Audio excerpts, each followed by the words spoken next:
Suspense.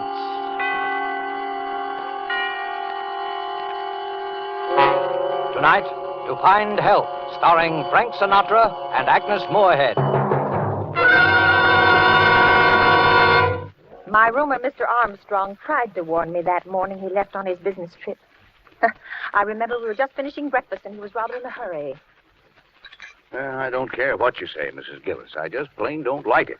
You're alone here in the house all day. There are no close neighbors. And after all, you know nothing about the man. Good gracious, Mr. Armstrong, you'd think I was a pretty young thing of 20 to hear you tell it. And another thing. Seems very strange to me that a young man should be job hunting from door to door in this day and age. Why, there are plenty of jobs to be had. This is why it's so difficult to find help these days. Oh, you're a worrywart, Mr. Armstrong. And now that I've found someone to do my heavy work, I'm not going to let your silly notions change my mind. All the same, though, I'm not leaving the house this morning till I get a look at the guy. I remember I kept worrying about poor Mr. Armstrong missing his train because it was getting to be 9 o'clock. He dried the breakfast dishes for me, and as he talked, he kept looking out of the window towards the long driveway. Hey, Here he comes. Well, I guess I needn't have worried. Mr. Armstrong was smiling, for he'd seen my young man who was coming up the driveway. And I smiled, too. Even I had forgotten what a meek, harmless-looking lad he was. Why, he could hardly be called a man at all, I thought. So that's the critter who's been causing me all this mental anguish. Oh, there, you see, you and your silly ideas. Why, the little guy's not strong enough to keep a regular job, I suppose. Why, I believe Sarah's getting some of your foolish notions, Mr. Armstrong. There now, Sarah. I'm sorry that we made you nervous about him. Why, if you could see the guy. He'll hear you. Oh, good morning. Good morning. I've been expecting you. This is my roomer, Mr. Armstrong. I don't believe you told me your name. I'm Howard Wilton, ma'am. Hello, Howard. I'm glad you come. I know you'll be a great help to Mrs. Gillis. And you'll be company, too. Well, I'm off. Take care of yourself. I don't think you'll have much trouble.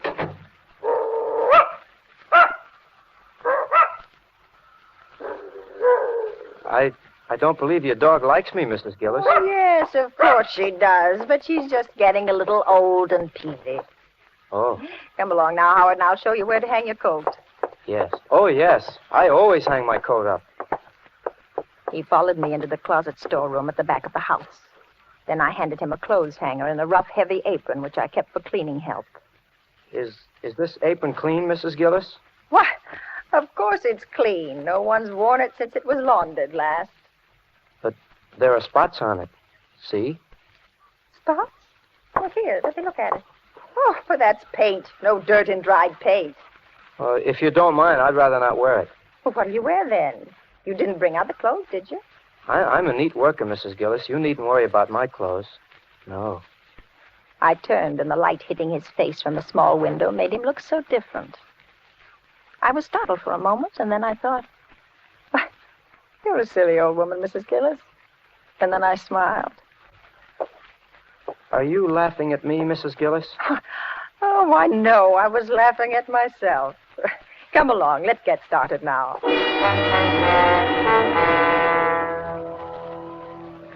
He'd only been at the den floor a short time when I heard him walk back to the closet storeroom. Can I help you, son? I'm going after my coat, Mrs. Gillis. I don't like it being out there in the storeroom. It's a breeding place for moths, you know. Oh, now, son, it takes longer than that for moths to do any damage. Perhaps you won't think it's quite so amusing when I tell you that it's my best and only coat. Oh, I didn't mean to hurt your feelings, Howard. Where would you like to put it? In the kitchen, perhaps? No, the cooking fumes wouldn't be good for it. I'll take it right in the den with me. That is, if you don't mind. Oh, go right ahead, Howard. If you don't mind. Suddenly, I was thankful that there was a phone. He was such a peculiar boy. I wasn't really alarmed. Not then, I wasn't. Still, it was good to know the phone was there. And that old Sarah was still in the breakfast room asleep.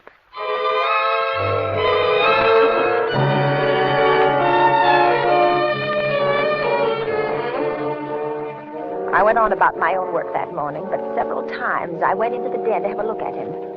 He He wasn't doing much, I could see that. He seemed to keep polishing one small square in the corner of the room. Is there anything you need, Howard? Howard? Howard? I won't be spied upon, Mrs. Gillis. I won't put up with that. Well, see here, lad. I think we must have gotten off on the wrong foot. I'm not spying on you. Then why do you keep popping in like this? Why? Would you like me to go faster? Would you like me to spill out my life's blood for you here on the floor? Is that what you're after? Howard, are you well? Are you well enough to work? Of course I'm well. If only you'd quit bothering and pestering and questioning me. Is that too much to ask? Well, look, Howard, I'm interested in young men. I have 2 boys of my own. They're in the service. You see that Bill on the desk there? He's a Marine. And on the table there, that's Dennis. He's in the infantry. He's overseas. So that's why you hate me. I see it all now. Hate you? What? Well, whatever gave you that? Yes, you hate me. I could tell it the moment I walked into this house this morning. But Howard... You hate me because I'm young and I'm not in the service like your boys. Why, it never occurred to me. You must know I was grateful when you came looking for work. Grateful? You resented me. The only reason you have me here is to work my life's blood away, to punish me for not being in the service just because your sons are in the service and I'm out. Son, you're ill. Let's put the work away now, and I'll make you a cup of tea. Oh, so you don't want me to do the job, is that it? You're like the Army. There was a job to be done and they wouldn't let me in. Now you'd like to stop me in the middle of this. I only want you to do whatever will make you feel better. Well, leave me alone then. Very well. Mrs. Gillis. Yes? I'll tell you why I'm not in the Army, if you insist. I don't insist at all, Howard. If you must know, I'll tell you. They said there was something wrong with my mind. Yes, I just thought maybe you'd like to know, Mrs. Gillis. They said there was something wrong with my mind.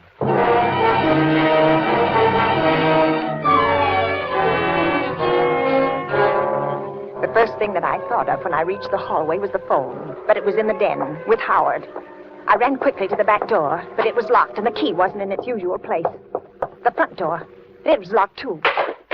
And I heard a crash. It came from the den. I rushed in to find Howard peacefully polishing away at the same spot. He hadn't moved an inch. He didn't look up at me. Then I saw the phone which had fallen to the floor beside him. But it hadn't just fallen.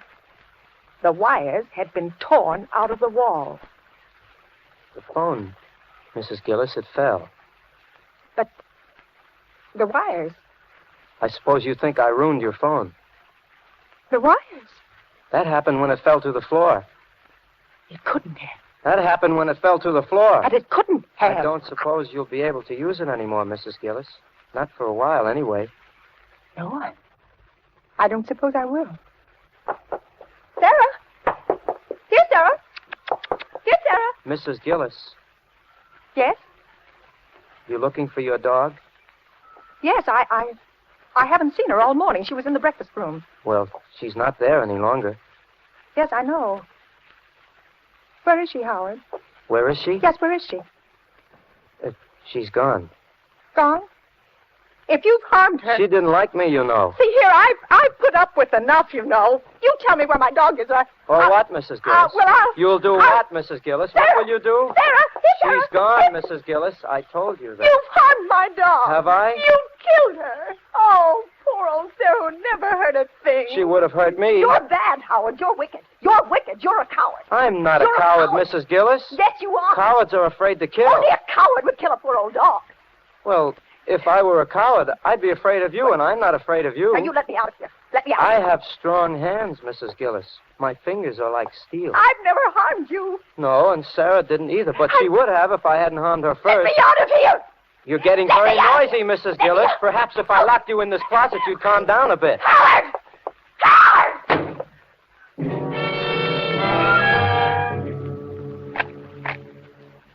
And then I heard the key turn in the lock. For a moment, I had the feeling of unreality. What is really happening? But I found out soon enough that it wasn't a dream. For the dim light from the little square window picked out a limp, lifeless object in the corner among the dusty mops. I knew without looking further what it was. Poor Sarah. Sarah, who never harmed a soul.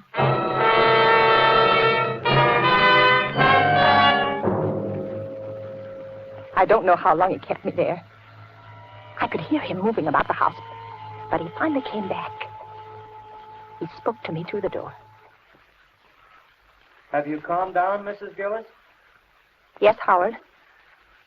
Yes. Let me out. Why? Well, because it's warm in here. Because I want to get out. You were looking for your dog, weren't you? Well, never mind about that, Howard. Just let me out. You know, Mrs. Gillis, if I kept you in there, you wouldn't be able to spy on me ever again. I won't spy on you, Howard. Please let me out. Do you know what I've been doing, Mrs. Gillis? No. I've been doing your den floors, just like you asked me to. And that's fine, Howard. It was fine being able to work peacefully, knowing that you were someplace where you couldn't bother me. I won't bother you, Howard. It was very peaceful. Nobody to bother me. Let me out, Howard. Will you promise to do as I tell you? Yes, I promise. Anything? Anything. Very well, then.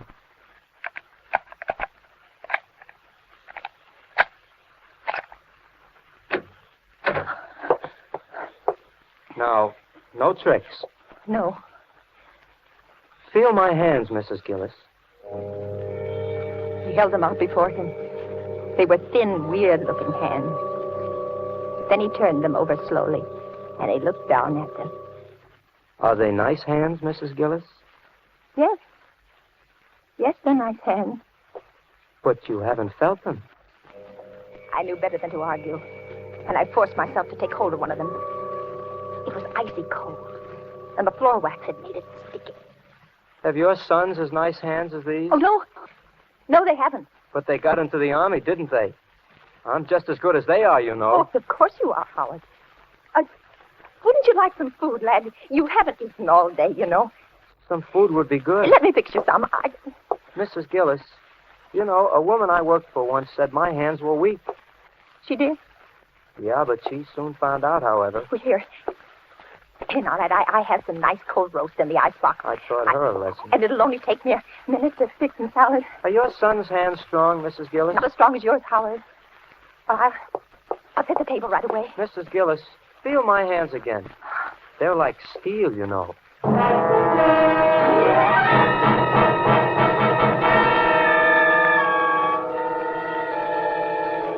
I finally managed to get some lunch on the table, and Howard sat beside me. He didn't say much, and he ate very little. I tried to appear casual, to engage him in a conversation, just anything. Do you work often, Howard? Not often. Well, do you have trouble finding jobs? Well, people are anxious to find help these days, weren't you? Yes, to find help. Mrs. Gillis, they're looking for me. Who, Howard?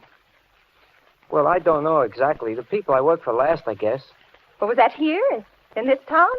Oh, no. It was in another town. Everyone was looking for me, so I went away. It was horrible to be spied upon, Mrs. Gillis. Do you know what it is to be spied upon? No. No, I don't. Would you like to know? No, I wouldn't, Howard. I think I'll spy on you for the rest of the day so that you'll know how it feels.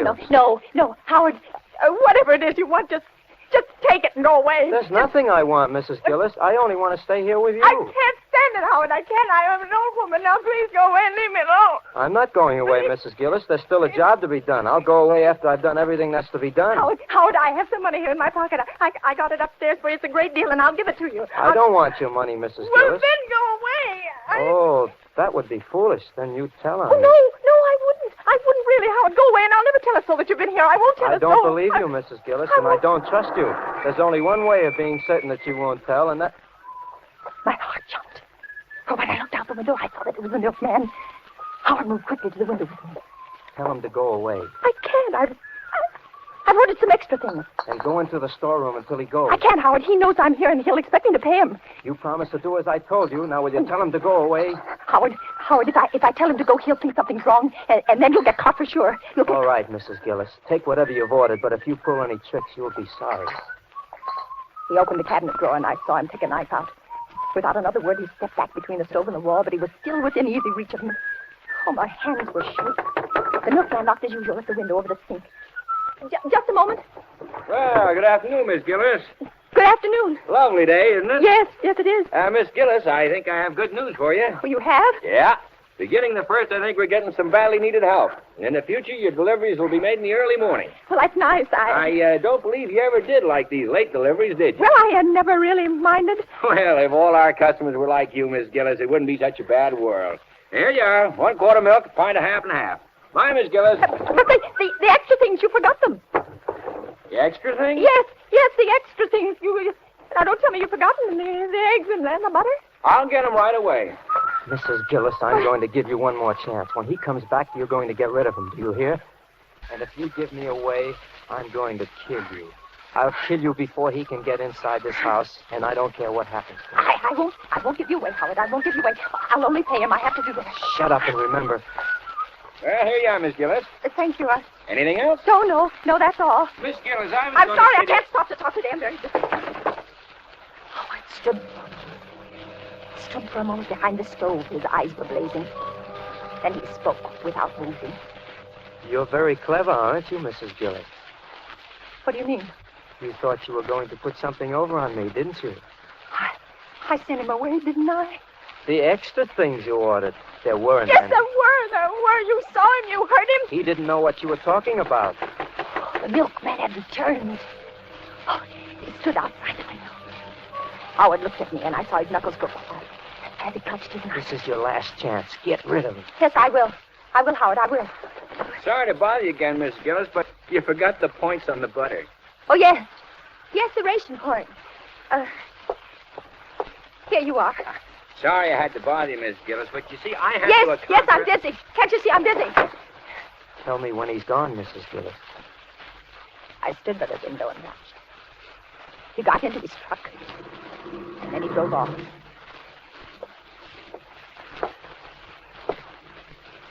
So that was your scheme, was it? So you wanted to give me away. He's gone now, Howard. You thought he'd save you, didn't you? No, I sent him away like you asked me. Do you know what would have happened to me? sent him away. Do you? They would have taken me away. Howard, leave me alone. I'm going to punish you. No, Howard, I've been punished. No, you haven't. Standing very close now, and I knew he still held a knife. And suddenly, everything was black, and I slipped to the floor.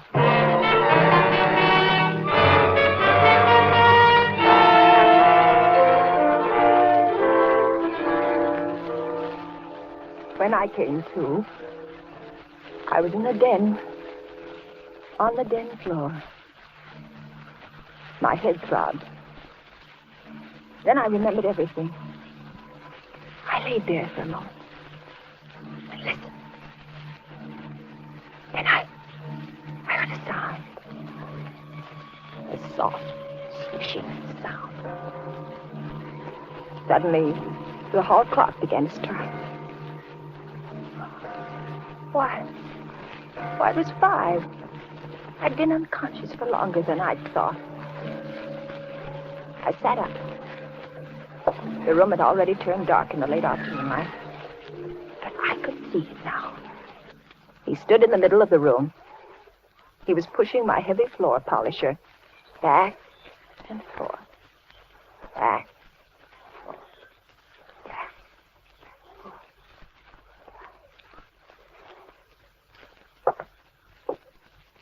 What time is it, Mrs. Gillis? About 5. Well, I guess I'll call it a day now. I've done a nice job, haven't I? Yes, Howard. Very nice.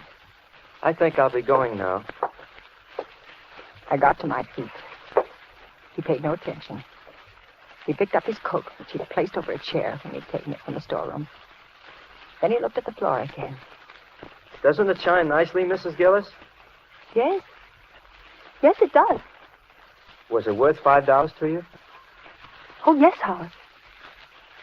I have nice hands, haven't I, Mrs. Gillis? Yes, Howard, you have. Here, take the money. Thank you. You know, it's a pity they have to be used to polish floors. You've done such a good job, Howard. I'm going to give you a few extra dollars. Thank you. Will you be needing me tomorrow, Mrs. Gillis? No, thank you, Howard. The door's locked, Mrs. Gillis. Yes, Howard. Do you have the key? Yes, I do. I just remembered. A lot of things. Mrs. Gillis, there's someone at the door. Yes, Howard. Will you open it? Oh, should I? Yes, Howard, you have the key. I have?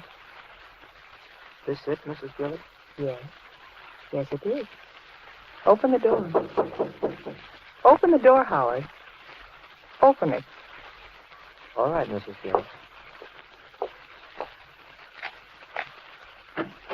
Hello. I'm Mr. Stevens of the phone company. Your phone's been reported out all day. I'm sorry we couldn't get around any sooner, but we're really swamped. Mrs. Gillis, is your phone out of order? No, there must be some mistake. Well, now, that's strange. We've had several reports. Maybe I better run back and check my books in the truck. Just a moment, Mr. Stevens. Could you do me a favor? Well, certainly. This boy... Mrs. Gillis. This boy, he's worked here all day. He's done a good job, but I don't think he's well. I'm all right, Mrs. Gillis. Oh, but you're tired, aren't you? Aren't you tired, Howard? Doesn't your head ache? Yes, I am tired. And my head does ache. Well, maybe Mr. Stevens will be kind enough to drive you to the car line. Sure, I'll be glad to, Mrs. Gillis, but I can't wait long. Well, right away, and I'll go along, too. I have some marketing to do. And, Mr. Stevens, as long as you're here, would you mind checking the phone just to make sure? Of course. I'll show you where it is. Can I show him, Mrs. Gillis? No, Howard, you wait here. We'll be right back. I moved quickly towards the den. Mr. Stevens followed me. Once inside, I closed the door behind us. He spotted the wrist wires at once. Say, this Boy, that man is dangerous. Drive us to the police station as fast as you can. Where is... Howard! We've got to find him. We can't let him get away. We'll take the truck. Come on.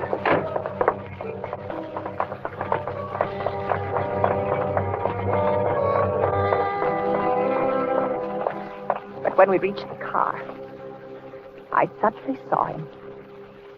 He was sitting in the front seat with his coat folded neatly over his lap. Were you looking for me, Mrs. Gillis? Yes, Howard. Yes, I was. Are you ready to go? Yes, I'm ready.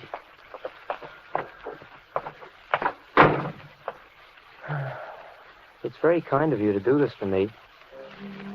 I'm very tired. I can't seem to remember things. Well, don't try to, Howard. Well, we all ready? All ready, Mr. Stevens. All ready, Mr. Stevens.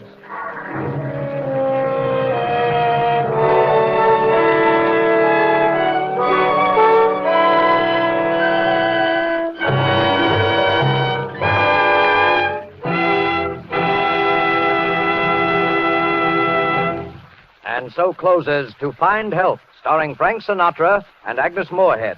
Tonight's study in suspense. Suspense is produced, edited, and directed by William Spear.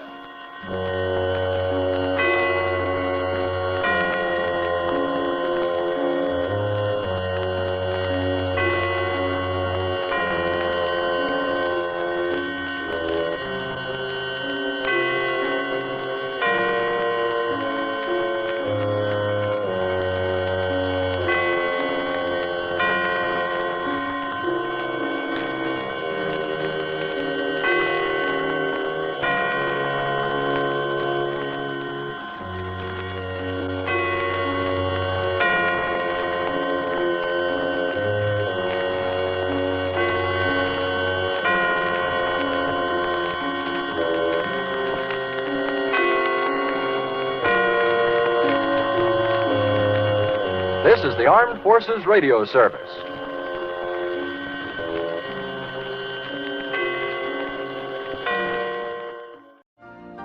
You've been listening to the OTR Gold Network.